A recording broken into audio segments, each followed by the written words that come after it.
ការពីសម័យមុនណាគ្រាន់តែមេឃភ្លៀងមួយមេប្រាវចឹងចេញទៅតាមវាលស្រែក្តាមខ្យងចេញមកប្រងព្រាតមិនខ្វះទេបងប្អូនតែបច្ចុប្បន្ននេះមេឃភ្លៀងមកប្រាវចេញទៅតាមវាលស្រែសឹងតែរកក្តាមរកខ្យងមួយគ្មានបងប្អូនហើយថ្ងៃនេះមេឃភ្លៀងមួយមេធំដែរខ្ញុំនិងក្មួយខ្ញុំក៏នាំគ្នាចេញមកតាមវាលស្រែដើម្បីរកចាប់ក្តាមចាប់ខ្យងស្វែងរកមើលតើវាមានដូចជំនាន់មុនទៀតអត់អូមិនចានអ៊ំនេះបាទតិច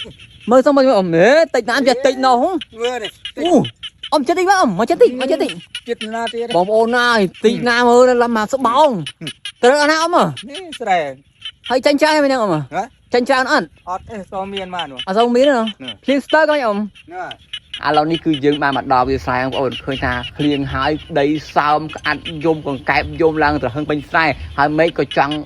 លិចដែរហើយថ្ងៃចង់លិចហើយប៉ុន្តែខ្ញុំពីអ្នកក្មួយខ្ញុំក៏ឆ្លៀតមកតាមរកមើលក្តាមខ្យងដើម្បីចែករំលែកបងប្អូនអរគ្នាទេរំលឹកអនុស្សាវរីយ៍ព្រោះយើងគិតថាបច្ចុប្បន្ននេះក្តាមខ្យងសឹងតែគ្មានអ្នកចង់ហូបផងប៉ុន្តែរបស់ស្រែរបស់ធម្មជាតិយើងចេះតែចង់រកយើងចង់ឃើញបងប្អូនដើម្បីចែកចាយបងប្អូនបានទស្សនាផងដែរទេឃើញថាក្តាមខ្យងវាមិនអត់ទេបងប្អូនគាត់ថាវាតិចតួចដោយសារតែបច្ចុប្បន្ននេះយើងមានប្រើជីប្រើថ្នាំទាំងទៅអាក្តាមខ្យងហ្នឹងក៏វាពាយក៏វាដាច់ពុយតាមហ្នឹងដែរបងប្អូនជំនាន់មុនគឺឲ្យយើងភ្ជួរស្រែណាបងប្អូនគាត់ថាភ្ជួរអង្គលគោនិយាយពីក្តាមហើយខ្យងមិនយុទ្ធនាអត់ទេព្រោះថាក្តាមនេះគឺវាពេញជើងហ្មងហើយខ្យងវិញបើសន្ទុះអញ្ចឹងពេលដែលយើងភ្ជួរទៅអាចចំណាវាបបមកអញ្ចឹងមកសន្ទុះចាប់ដើរខ្យងវាដើរមក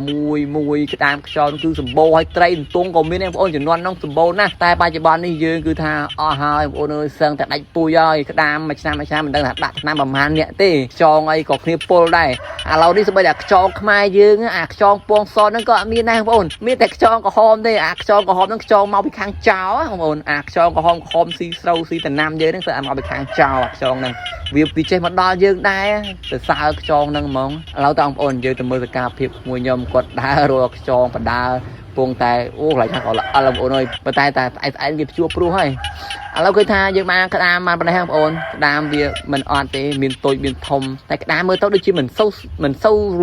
ស់រវើកដូចជំនាន់មុនទេដូចយើងស្ញោស្ទួកមិនទេបងប្អូននេះអាខ្យងមកគូបងប្អូននេះខ្យងមកនេះស្អុយបងប្អូនអើយនេះពេលខ្លះក្តាមខ្យងវានៅគៀនគ្នាដែរបើខ្យងជំនាន់មុនយើងដើរពេលភ្លៀងចេះវាអោបគ្នាអាទឹកថ្លាយើងមើលឃើញខ្នងវាអោបគ្នាវាខំគ្នាវាបឺតមាត់គ្នាយើងចំណាំថាខ្យងបឺតមាត់គ្នារើសមកគូសុបាយមែនទេជំនាន់នោះខ្ញុំមានអារម្មណ៍ថាពេលខ្លះពេលយើងនៅទូចង់ធំដល់តែពេលយើងធំបែរជាចង់តូចវិញបងប្អូនមិនដឹងថាម៉េចមនុស្សគ្រប់គ្នាតែគិតអញ្ចឹងអាពេលធំតែចង់តូចទៅវិញតែចូលចិត្តរំលឹកអនុស្សាវរីយ៍តែចូលចិត្តរំលឹករឿងរ៉ាវចាស់ដើម្បីឲ្យគេមើលមកថាអូកាលនោះយើងសប្បាយយើងគ្មានទុកគ្មានព្រួយមានតែរឿងរីករាយឲ្យទៅជុំគ្នាគឺដឹងតែបលែងគ្នាលេងសប្បាយអញ្ចឹងវីដេអូថ្ងៃហ្នឹងគឺមានតែប៉ុណ្្នឹងទេដើម្បីបង្ហាញបងប្អូនឃើញពីអ្វីដែលយើងធ្លាប់បានឆ្លងកាត់ណា